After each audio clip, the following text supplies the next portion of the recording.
Already case বা মামলার বিষয়েও দেখেছি যে 6 জন অভিনেত্রীর নাম, সেখানে আপনার নামটা এসেছে। আসলে এই বিষয়টা নিয়ে আসলে কি বলবেন?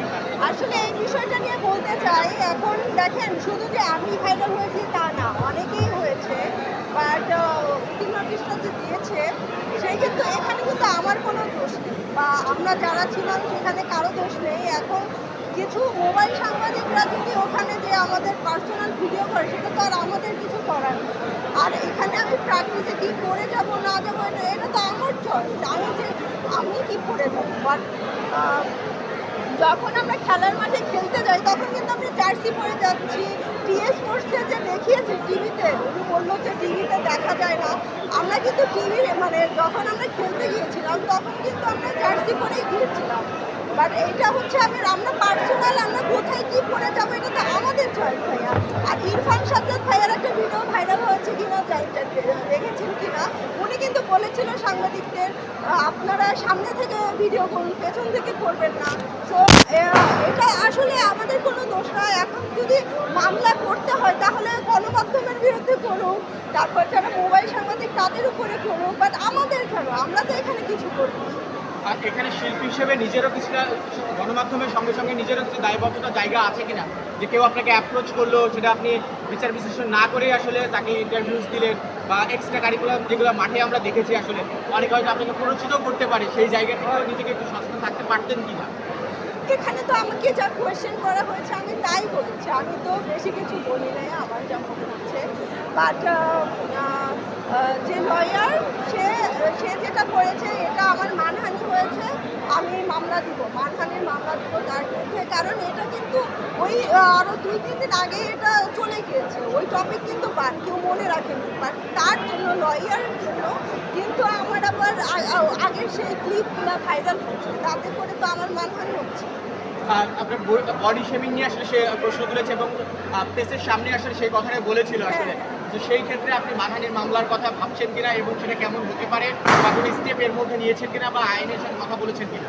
অবশ্যই আমি মানহানির মামলা করব, কারণ এখন ওখানে আমরা প্র্যাকটিসের আগে ওয়ার্ম আপ করেছি। ওখানে শুধু আমি ছিলাম না, ওখানে আরও আমাদের টিমের যারা ছিল 15-20 জন ছিল, ওখানে আমরা সবাই করেছি। সবারটা না না ভিডিও করে শুধু আমারটুকু করে কেটে কেটে এগুলো ভাইরাল করা হচ্ছে। আর এটা কিন্তু তখন এত বেশি ভাইরাল হয়নি, যখন থেকে এই লয়ার সামনে এসে বলতেছে মারিয়া মিম এইভাবে বিভিন্ন অঙ্গ দেখাচ্ছে বা এই সেই, তাই এটা তো আমার জন্য মানহানি আমি মনে করি।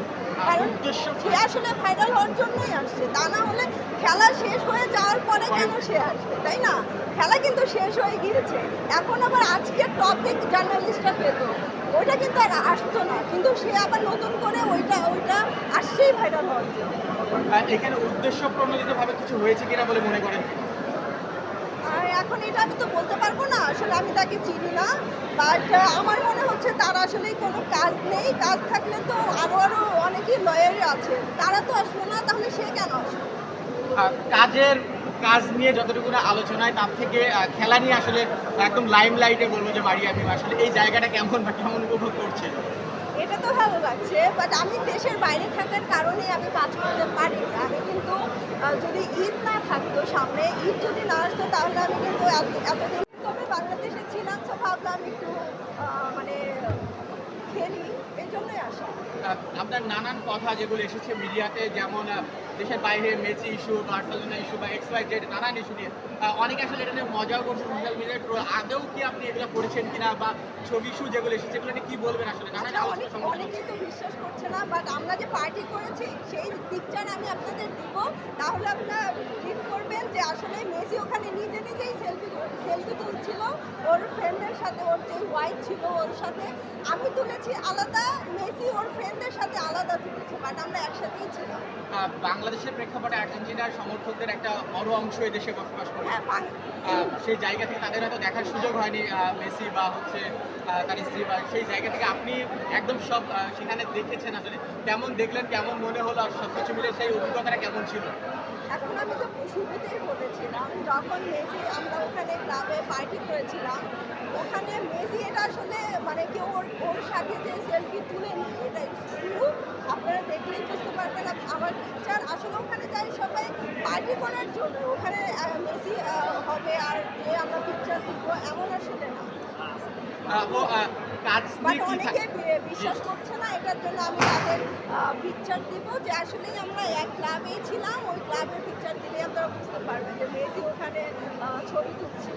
সামনে কি কাজ আসছে বা কাজের ব্যস্ততা বা কাজের খবর কি আপনার কাছে আসলে কাজের খবর একটু জানতে চাই। আমি তো সামনে নাটক করছি, নাটক করবো, নাটকে দেখতে পারবেন। আর বিজ্ঞাপন তো আমার করা হচ্ছে, আর ফিল্ম নিয়ে আসা আছে। শাকিব খানের সঙ্গে কি আপনাকে দেখা যাবে না এরকম গুঞ্জন দেখছি আসলে কাহিনী কি? একটু অ্যাড করে আপনার সাথে সাকিব খান একবার দেখা হয়েছিল, কথা হয়েছিল যে একটা সিনেমায় কাজ করবেন, কিন্তু তারপরেও কেন করলেন না? একটু এটা clear করুন। তারপরে তো আমি ভাইয়া দেশের বাইরে চলে যাই, তখন আর কাজ হয়নি। এখন যেহেতু আমি দেশে রেগুলার থাকছি, সব রেগুলার এখন কাজ করবো। আরে,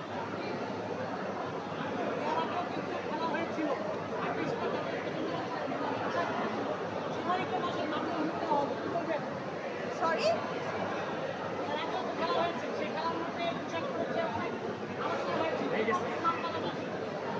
করছি আদিক। এটা মেবি লয়ার ফাইনাল হওয়ার জন্যই আসা, কারণ খেলা শেষ তারপর সে আসছে। এর মধ্যে তাহলে আমাদের দিত নোটিশ, তখন তো দেয়নি। আপু সর্বশেষ এখন তাকে নিয়ে আলোচনা হচ্ছে, এটা তো তার জন্য প্লাস পয়েন্ট। এখন অনেকেই যাবে তার কাছে মামলা দেওয়ার জন্য, এটা ফেমাস হওয়ার জন্যই আসা। চোরা ঘুরছে। আচ্ছা আপু একটা বিষয় জানতে চাই, যে শাকিব খানের সঙ্গে আপনি কাজ করতে পারেননি, ছোট পর্দায় সাবিলা নূর সেই শাকিব খানের সঙ্গে কাজ করতে আসলে এটাকে কিভাবে দেখছেন এবং সামনের দিকে কাজ করবেন কিনা আপনিও? এটা তো আমি অনেক আগে থেকেই বলেছি, আসলে ওকে নায়িকার মতো লাগে না। বাট হ্যাঁ, দেখা যাক যখন মানে মুভিটা আসবে তখন আমরা দেখতে পারবো আসলে এটাকে নাটক হয়েছে নাকি মুভি হয়েছে। Thank you so much, thank you so much. কোনো আশা হয়নি, তো এবারেই ফার্স্ট টাইম, তো খুব ভালো লাগছে। আপু সম্প্রতি দেখেছি যে আপনাকে নিয়ে আলোচনা সমালোচনা শেষ নেই আসলে